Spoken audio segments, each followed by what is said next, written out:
é o Evangelho segundo Jesus, é a palavra da vida, é a psicologia perene, é o destrinchamento da nossa interioridade chamada para a luz como boa nova. Hoje eu quero ler na carta de Paulo aos Romanos, do verso 15 até o verso 25. É Paulo falando da inextricabilidade, da impenetrabilidade de dimensões do próprio ser. Ele está falando do inconsciente humano, antes disso ser uma teoria psicanalítica. Ele está falando de pulsões antes de que elas fossem uma constatação de natureza psicocientífica. Ele está falando de contradições, de manifestações, chamando-as pela primeira vez pelo nome. Não foram os filósofos gregos, nem os grandes pensadores daquele período, dos últimos 500 anos antes de Paulo existir, onde houve toda sorte de desenvolvimentos e de percepção, só não tinha havido ainda essa psicologia perene que atravessa os tempos e continua completamente pertinente e relativa, e assim o será enquanto a alma humana for alma humana. Ela só não é aplicável à inteligência artificial, mas aonde a inteligência for natural e aonde a psique for o resultado de uma formação que combina o fenômeno natural com o sopro divino na natureza humana, então essa palavra terá a sua pertinência e a sua total irrevogabilidade.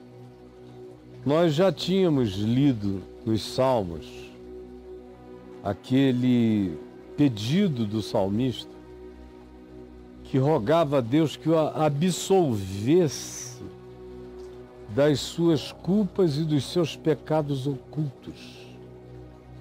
Como a gente já tinha no Velho Testamento, os sacrifícios nos altares propostos por Moisés, sacrifícios pela culpa desconhecida, pelo agir estranho, muitas vezes inconsequente, porque inconsciente, até porque a revelia. E havia sacrifícios, provisões de graça e de misericórdia para essa situação da alma, que era transformada apenas em expressão sacrificial. Eu tenho um livro chamado O Caminho do Fogo, que você encontra aqui no meu portal, que usa a Escritura no Pentateuco, no livro de Levítico, os sacrifícios, mostra as diferenciações deles e mostra o sacrifício por aquela ação que não tinha sido resultado de uma deliberação, de uma determinação, mas de uma pulsão. E já havia essa provisão para esse tipo de expressão comportamental nos dias de Moisés. Aí vem o Salmo e pede perdão pelos pecados que brotavam, que o indivíduo não sabia de onde. E aqui vem Paulo e completa como ninguém essa manifestação do que pode acontecer e proceder do coração. Porque do coração procedem maus desígnios, como Jesus disse, do coração procedem as fontes da vida e também as fontes e os caminhos e as veredas de morte, como também do coração procedem segredos, que Paulo fala a respeito deles. Aqui em Romanos, no capítulo 2, ele fala do dia em que serão abertos os segredos dos corações humanos. Outra vez ele repete numa de suas cartas dizendo: então serão manifestos os segredos dos corações dos homens. E aquilo que está para além da compreensão imediata, da análise imediata e que pré-habita o ser humano muitas vezes. É a mesma coisa que a gente encontra, por exemplo, na proibição de Jesus de separar o joio do trigo. O que é que está presente ali? Senão a inescrutabilidade do mistério humano e a incapacidade humana de penetrar nesses segredos, nesses recônditos mais íntimos da mente e da natureza humana. E aqui em Romanos, no capítulo 7, eu vou começar de onde já dá para entender. Paulo antes vinha falando de como a lei também promove, a lei pulsiona algumas coisas que estão em sigilo, em segredo, quietas na interioridade humana, mas quando o indivíduo conhece aquilo como proibição, falada como lei divina, para orientação exterior e interior do ser humano, quando isso é conhecido, Paulo diz, o que até então muitas vezes estava na ignorância do não discernimento, passa a eclodir, a pulsar, e da latência imperceptível, isso pode vir para situação de patência, verificável, comportamentalmente percebível. E muitas vezes aquele que pratica não consegue entender de onde aquilo eclode, como aqueles ovos de serpente habitavam o ninho mais quieto do seu coração e ele não sabia. E aqui ele diz no verso 15, porque nem mesmo compreendo o meu próprio modo de agir. Ninguém, fora Jesus, jamais compreendeu completamente o seu próprio modo de agir. Nem mesmo Freud, que avançou tanto em algumas dessas percepções, mas ele mesmo não compreendia algumas das suas reações, algumas das suas pulsões, alguns dos seus ataques, algumas das suas crises, algumas das suas emoções incontroláveis, que simplesmente se manifestavam.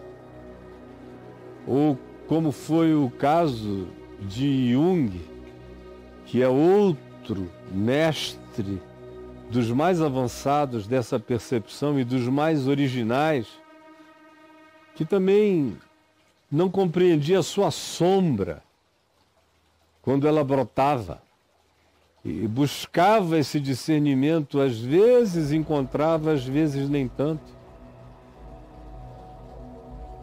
O próprio Søren Kierkegaard, no seu livro O Desespero Humano, ou em Conceito de Angústia, descreve esse estado de latência indesignável como a angústia indesignável, que frequentemente colocava o indivíduo num estado de comportamento que ele próprio não discernia, que decorria de uma pulsão que estava tão profunda dentro dele que ele não conseguia alcançar. E Paulo diz, porque eu, Paulo, que vivo o dia inteiro com meu coração na luz, buscando me compreender, buscando sabedoria, buscando sensatez, buscando equilíbrio, todavia não compreendo muitas vezes, não entendo meu próprio modo de agir, pois nem sempre eu faço o que eu prefiro. Eu sei o que eu quero, Eu tenho consciência, eu tenho lucidez, eu tenho a compreensão do certo, do errado, do verdadeiro, do ambíguo e do falso. Na minha cabeça isso está presente, mas frequentemente eu me percebo já num processo de uma ação que se manifesta contra a minha consciência, contra a minha mente, contra a minha vontade, contra a minha própria determinação. E eu não compreendo o meu próprio modo de agir, pois nem sempre eu faço o que eu gosto, o que eu prefiro, o que eu aprovo. E não é toda hora, mas de vez em quando eu me apanho fazendo o que eu detesto. E quando eu vejo, já está feito. Quando eu vejo, é no máximo matéria para tristeza, arrependimento, dor e frustração pessoal. Porque eu fui contra o que eu chamo de bom e de bem, eu fui contra o que eu prefiro. Ora, ele conclui, tem algum mecanismo em mim que transcende a capacidade volitiva de controle de tudo. Por mais que eu me dilate, por mais que eu controle tudo, eu sempre controlo no máximo quase tudo. Mas existem coisas que eu não gosto e que brotam dentro de mim. Ora, se faço o que eu não quero, eu consinto com a lei que é boa, porque a lei diz: não matarás, não cobiçarás, não furtarás, não roubarás, não mentirás, não dirás falso testemunho, prioriza, honra teu pai e tua mãe, cuida de ti mesmo, guarda tempo, guarda um sábado de saúde para ti, de silêncio para a vida na presença de Deus. Não te reduzas a nenhum tipo de objeto de culto, a idolatria, porque tu ficas do tamanho daquilo que tu idolatras. Mas mesmo sabendo disso, mesmo não fazendo objetos, frequentemente a gente percebe as objetificações emocionais de cultos afetivos ou de compromissos com comportamentos que a gente não aprova, mas que de vez em quando eclodem na gente. Neste caso, ele conclui, quem faz isto já não sou eu. Por eu, ele está designando seu consciente, esse eu autodeterminado. Ele está dizendo, nesse caso, não é o eu consciente e autodeterminado, com capacidade de deliberações. Ele reconhece uma pulsão abaixo do eu consciente. Ele reconhece um oceano indesignável em movimentos estranhos na escuridão do ser e que existe abaixo da linha da terra firme. Se a gente pudesse chamar o eu de autorresoluções de porção firme, de lugar do chão, ele reconhece esse aquífero indiscernível lá dentro dele que pode esguichar algo que ele não quer, não gosta, não aprovou, não evocou, não chamou, mas que o pré-habita. Neste caso, quem faz isso já não é o meu eu, mas algo que mais profundo, que ele chama de pecado que habita em mim. Que na linguagem freudiana seria o inconsciente. Seria o inconsciente imoral. O inconsciente não é moral. Ele é frequentemente, surpreendentemente, imoral e indecente. Frequentemente ele trabalha contra todas as camadas conscientes das nossas decisões e resoluções. Mas ele está ali com um poder de esguicho. E que Paulo chama de pecado que habita em mim. Que é esse poder que está para além da sua própria determinação, da sua volição, do seu consciente, da sua preferência, da sua aprovação. Ele diz: me habita algo profundo, que lateja e que habita dimensões impenetráveis para mim. E que para ele, como um hebreu, judeu, discípulo de Gamaliel, fariseu de fariseus, educado também na cultura greco-romana, ele não encontrava nenhuma expressão para melhor designar essa pulsão que brotava de um interior não esquadrinhável nele por ele. Neste caso, quem faz isto já não é o meu eu consciente, mas a eclosão de algo que é tão estranho para mim, que é tão contra mim, que é tão contra a minha consciência, que é tão contra a minha vontade, que eu só posso chamar de pecado que habita em mim.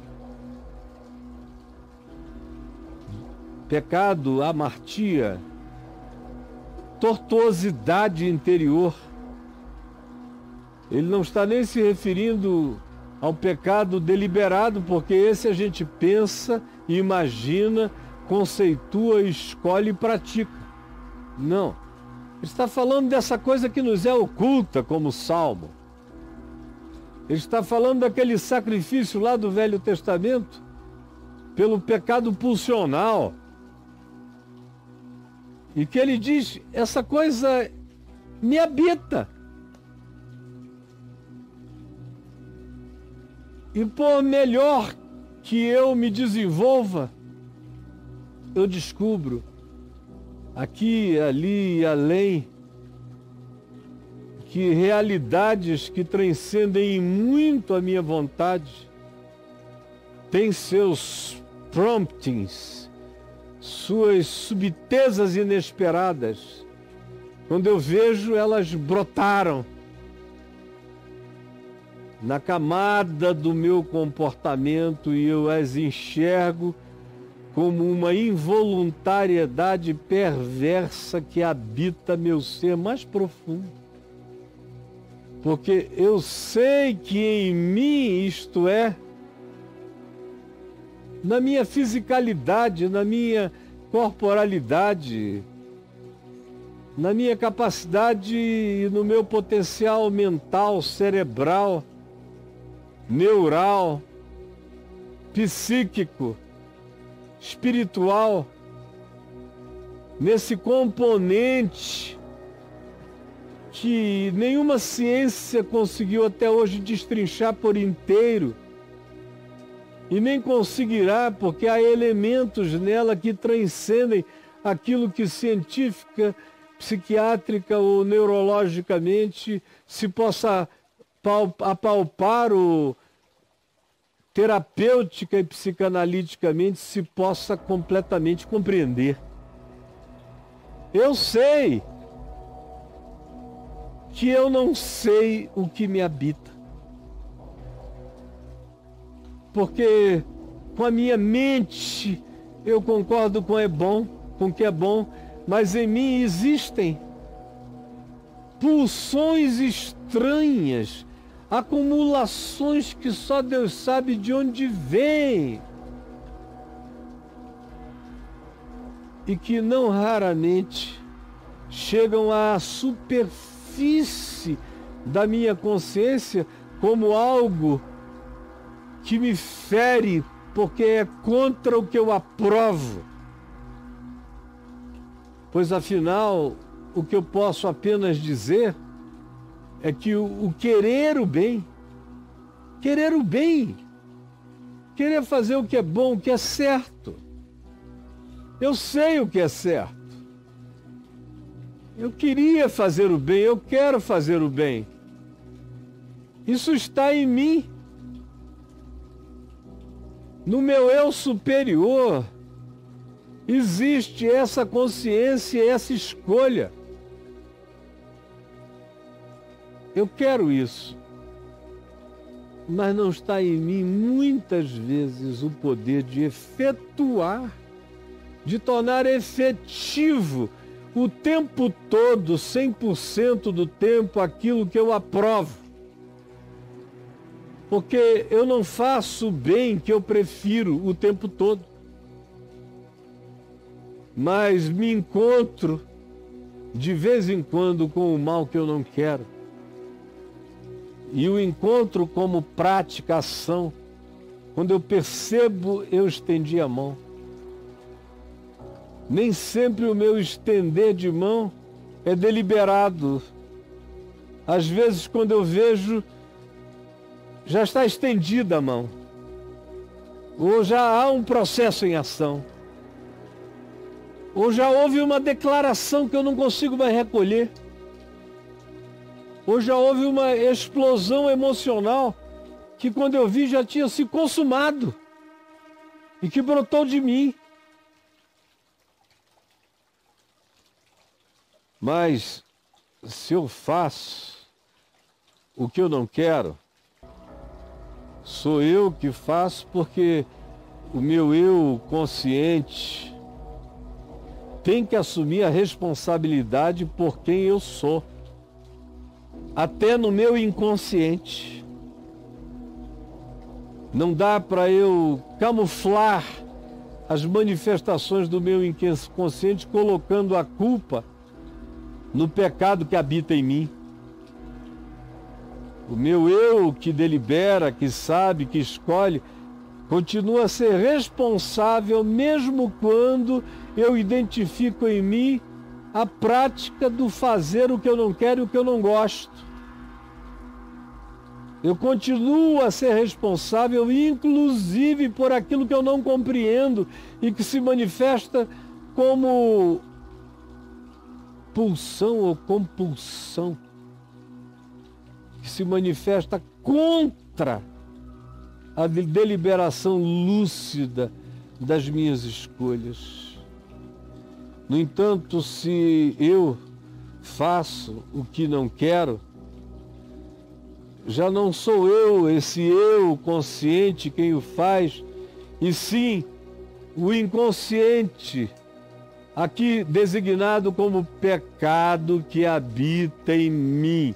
Mais uma vez, como esse eu inferior que existe para além das minhas determinações e que pode eventualmente explodir contra mim, pode se transformar num surto contra a minha escolha, meu desejo, minha vontade.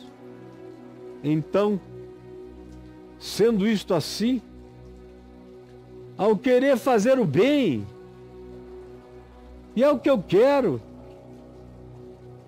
não raramente eu encontro em mim, na minha interioridade indesignável, essa lei estranha que me descreve o fato de que o mal reside em mim. Eu sou habitado por algo que é contra a vida,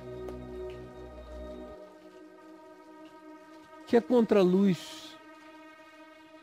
que é contra o bem, que é contra a integridade do ser. E quem está dizendo isso é um dos homens mais íntegros no comportamento humano, na busca de se assemelhar a Jesus, de esquecer coisas que para trás ficam e prosseguir para aquelas que diante dele estavam, para se tornar alguém que cumpre o seu processo vocacional humano, que é se tornar semelhante ao Filho de Deus, a Jesus. Ele diz, no entanto, minha mente anda nessa direção, mas no caminho, na vereda, eu encontro a pulsão da contradição. Dessa coisa torta que me habita. Porque em todos nós habita a tortuosidade do ser e a inextricabilidade de qualquer que seja o possível discernimento que explique por inteiro por que gente com vontade tão nitidamente clara de realizar o bem se flagra na prática daquilo que abomina e que detesta. Então, o querer fazer o bem, ao querer isso, eu encontro não raramente esse mal que reside em mim.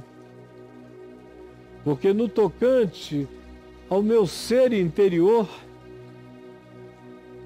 a essa vontade consciente e lúcida de viver o melhor de Deus para mim, o melhor da vida para mim, a lei da vida que é boa, santa e justa.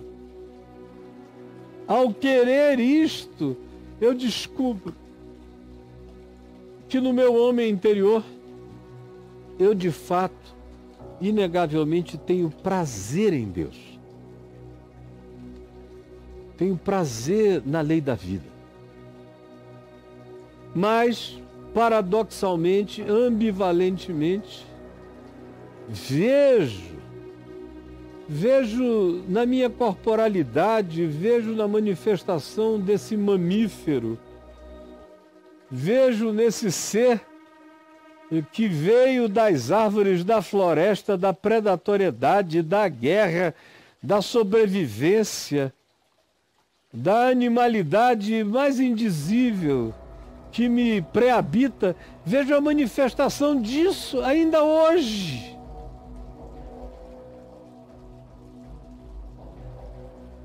Vejo nos meus membros uma outra lei, a lei do bicho, a lei da fera, a lei da instintualidade completamente predadora, está aqui dentro de mim. Enquanto eu tenho prazer no sublime, eu encontro uma guerra contra a minha mente, contra a minha vontade, contra o meu desejo, que me faz prisioneiro dessa manifestação da lei do pecado que está no meu inconsciente, que me habita, que me reside, que se expressa pelo animal mamífero predador, mesmo quando a minha mente mais superior diz não. Mesmo assim, eu encontro esse centauro em mim. O homem e a besta me habitam. Ah, desventurado homem que eu sou, esquizofrenizado, dividido, sofro dessa psicose básica, sou marcado por essa esquizofrenia primal. Há uma divisão, há uma ruptura, há uma intersecção que nem sempre tem ponte. Às vezes é só divisão interior mesmo, que me faz me sentir muitas vezes um ser desventurado, porque eu habito um corpo de morte. Eu tenho desejos sublimes, ao mesmo tempo instintos profundamente animais que residem e que habitam a minha corporalidade, a minha fisicalidade, o meu processo histórico. E essa é a minha angústia, essa é a minha desventura, essa é a minha tristeza com a minha incapacidade de ser uno, de ser um ente íntegro, total em Deus, porque eu não sou. No entanto, eu não fiquei sabendo disso para me destruir. Eu admito isto em mim para poder crescer contra o domínio do meu inconsciente sobre a minha consciência, sobre a minha deliberação. Não. Eu admito isto para que cada dia isto tenha menos poder em mim. Porque eu jamais exerceria nenhum poder sobre esses promptings do meu inconsciente até que em mim haja admissão dessa possibilidade. Sem que eu reconheça essa verdade, eu não ficarei liberto de nada. Por isso eu digo graças a Deus por Jesus, nosso Senhor, que, como diz o Salmo, conheceu a minha alma e não me desprezou. Pois Ele levou sobre si os pecados de todos nós, os conscientes e os inconscientes. Levou sobre si nossas dores, iniquidades, contradições. Tomou sobre si o todo do meu ser, da nossa existência. Por isso Paulo diz, graças por Jesus, para quem toda a minha contradição encontrou o seu vórtice convergente. Ele absorveu tudo. Tudo que em mim é sem solução, nele está solucionado na cruz.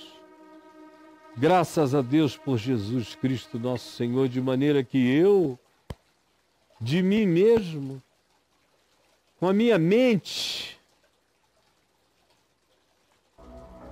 sou escravo da lei de Deus, eu não posso fugir dela. Eu sei, eu conheço, eu me curvo, eu admito que ela é santa, justa e boa. Que quem quer que ame e amasse de maneira absoluta, cumpriria a lei com naturalidade total, porque ela não propõe o ódio, ela propõe amor, compaixão, verdade, autopreservação, gratidão, a abolição da mentira, do furto, do engano, da cobiça, do adultério. Tudo isso que a lei propõe é justo, santo e bom. Qualquer um que ame o próximo como a si mesmo não pratica isso.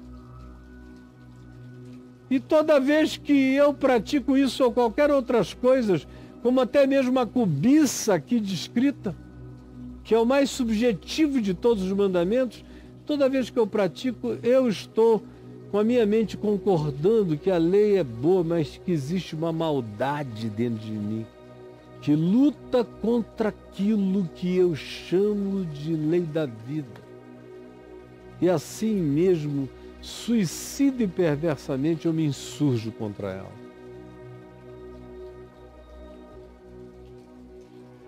Graças a Deus, no entanto, por Jesus. De maneira que eu, de mim mesmo, com a minha mente, sou escravo da consciência do que é verdadeiro, mas, segundo a carne da lei do pecado, eu me manifesto frequentemente contra aquilo que eu não admito e não posso admitir. Será esse o meu destino, viver a vida inteira essa angústia? esse choque que a maioria dos que estão me vendo aqui experimentam de dia e de noite. Não só contra aquelas coisas deliberadas, mas aqueles sofrimentos das práticas das coisas que a gente não quer, não gosta e não delibera, e faz e depois sofre, se angustia, e nem sempre sabe como desfazer, e na maioria das vezes não sabe o que compreender. Aí Paulo, no entanto, ao descrever esse estado de ambivalência primal, ele prossegue e diz: agora, pois, por causa da cruz, por causa de Jesus, porque ele levou sobre si os pecados conscientes e inconscientes de nós todos, porque essa é a pregação na qual ele diz: eu criei. Essa é a boa nova, de que a nossa não solução está solucionada em Jesus, para que, perdoados os nossos pecados e abolidas as nossas culpas conscientes e inconscientes, nós tenhamos a pacificação para crescermos cotidianamente na vitória daquilo que até então é uma pulsão incontrolável em nós. Agora, pois, já não há nenhuma condenação para os que estão em Cristo Jesus. Como é que Jesus começa a tratar da nossa ambiguidade, da nossa ambivalência, das nossas manifestações à revelia, de todas as naturezas, e também das manifestações conscientes? Ele trata disso nos dizendo que a nossa não solução foi absorvida por ele na cruz. E a segunda coisa que ele faz é retirar de todo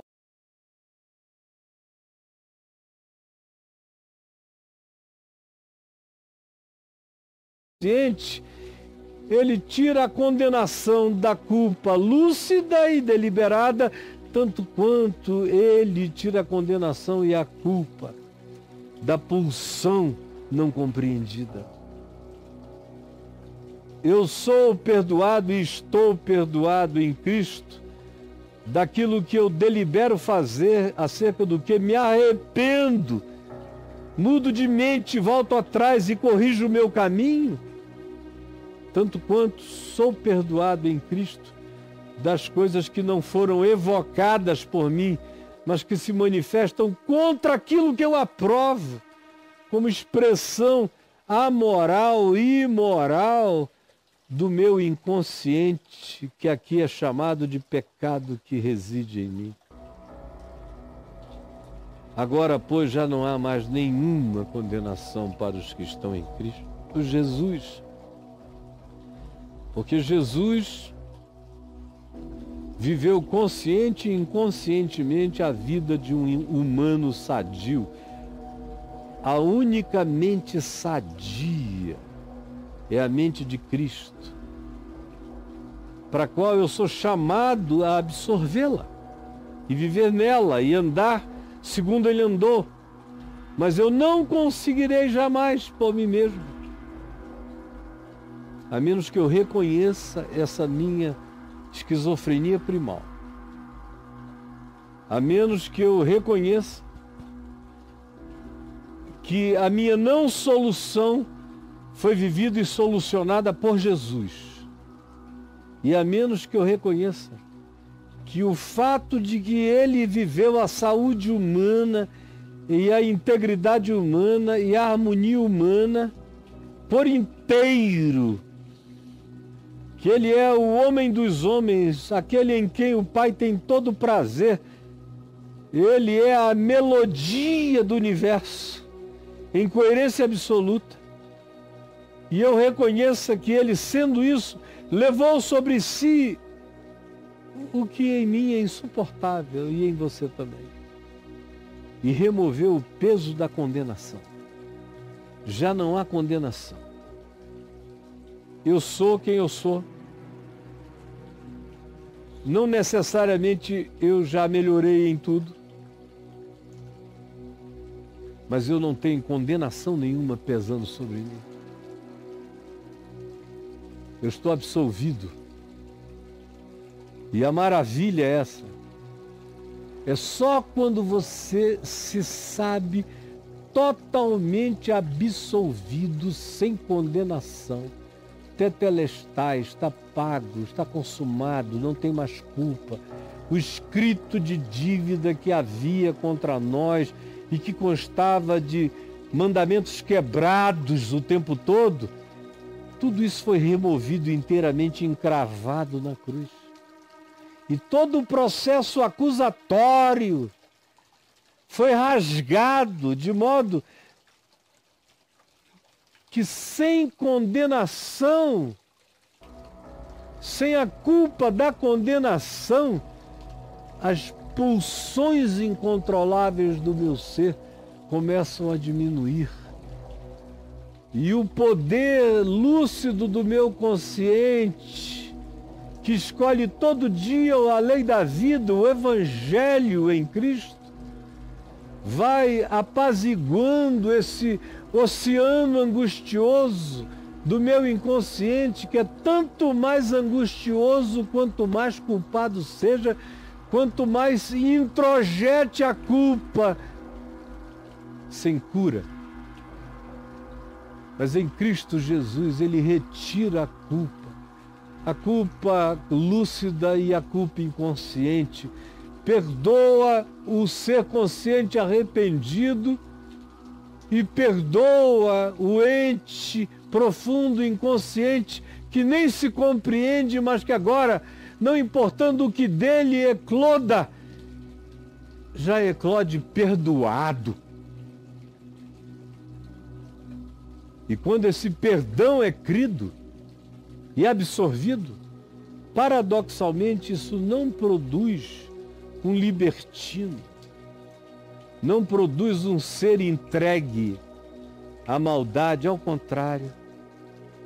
Estranha e paradoxalmente, a escolha consciente do ente perdoado, que se sabe perdoado, completamente, totalmente, definitivamente perdoado, começa a transmitir pacificação para o coração. E toda vez que a manifestação de todas essas explosões acontecem, eu lido com elas não como alguém que sofre eternamente delas, mas eu digo, teus dias já estão contados, porque teu poder já foi liquidado na cruz. Então, eu esqueço. Eu aprendo o que me habita. Eu entro no labirinto de creta do meu ser, olho na cara do bicho e vejo que ele perdeu o chifre, a força e o poder. E que ele vai ficando cada vez mais destituído. Quanto menos medo eu tenho, quanto menos culpa eu carrego, quanto menos dívida eu acho que ainda contraio em relação a ele, e quando eu admito que está tudo resolvido e pago e solucionado em Jesus, o que é estranho e que nenhuma psicologia humana alcança, a menos que alcance pela fé, a menos que haja alguém que perdoe o teu pecado. E é o que a psicologia não tem, é alguém que perdoe o teu pecado de cima para baixo, na vertical absoluta, e que traspasse o teu ser até a mais profunda interioridade e declare no Hades do inferno do teu ser, na angústia das tuas prisões, que está tudo consumado, declarado e perdoado. Aí, não havendo mais nenhuma condenação para os que estão em Cristo Jesus, começa a surgir um novo pendor, como Paulo diz. A lei do Espírito da vida em Cristo, a lei do Evangelho, a lei do amor, a lei do perdão, te livrou da lei da culpa, do pecado, da morte. Você está livre disso, está consumado. Porque a lei nunca poderia realizar essa pacificação em ti, porque ela suscita apenas a tua culpa e o pior de ti. prova a tua inadequação para Deus e para a vida. Mas agora, livre de toda a culpa, consciente e inconsciente, surge uma nova inclinação, uma nova cogitação. Surge sem nenhum constrangimento um desejo certo de que não é um sacrifício inclinar-me na direção do que é bom, justo e verdadeiro. Não. Não há nenhuma penosidade. O que há é uma alegria privilegiada. E eu vou me inclinando dia a dia para o Espírito de Deus, para o Espírito de Cristo, para o Evangelho, para as coisas do Espírito, que são as coisas do amor, da alegria, da paz, da longanimidade, da bondade, da mansidão, da justiça, do domínio próprio. Vou me inclinando todo dia na direção do que o Evangelho chama de vida de Deus para o homem. Porque o pendor da minha carne, do mamífero, do animal, do Homo sapiens, dá para a morte, para o ódio, para a briga, para a competição, para a disputa. Mas quando o perdão me alcança e o medo se vai, e eu já não tento mais me auto-justificar pela força da minha mentirosa obediência, mas eu creio que Cristo obedeceu tudo por mim e que a minha não solução está nele solucionada, surge em mim esse pendor para o Espírito, pendor para a eternidade, pendor para o melhor de mim em mim, para o melhor de Deus em mim, para a minha melhor possibilidade humana. É por isso que se tem que dizer que quem existe privilegiando o animal, a carne, o mamífero, o predador, a raiva, o orgulho, a soberba, a arrogância desse predador pseudo-inteligente, esse pendor é inimigo de Deus, é inimigo da bondade de Deus, porque não se submete à lei do amor. É por isso que se diz que aqueles que vivem para satisfazer o apetite da carne, do orgulho, da guerra, do não perdão, da soberba, da arrogância. Os que estão na carne, isso é viver na carne, não podem agradar a Deus. Não dá para você agradar a Deus vivendo assim. No entanto, olhe para mim. Paulo diz, vós não estáis mais na carne. Vocês em Cristo transcendem o mamífero. Em Cristo vocês transcendem o mamífero.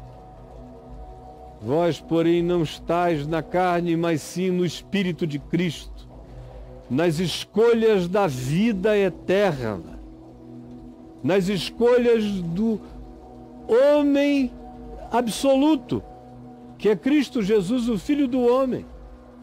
Se de fato o Espírito de Cristo, o Evangelho de Cristo, o consentimento de Cristo, o desejo de privilegiar a vontade de Cristo habita em vós, se é assim, vocês vão começar a experimentar um desenvolvimento e um poder, tanto sobre o pecado que se delibera, que já não se quererá mais deliberá-lo, como em relação à explosão do inconsciente, que muitas vezes nos destrói. Deixa eu te dizer uma coisa concluindo. O mundo inteiro obedece o inconsciente o tempo todo.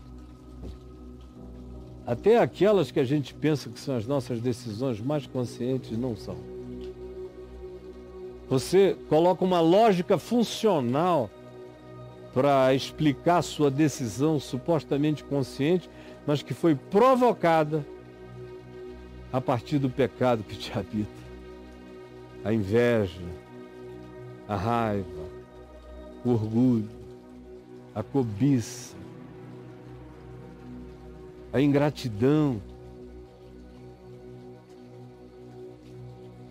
a posse do que não é seu,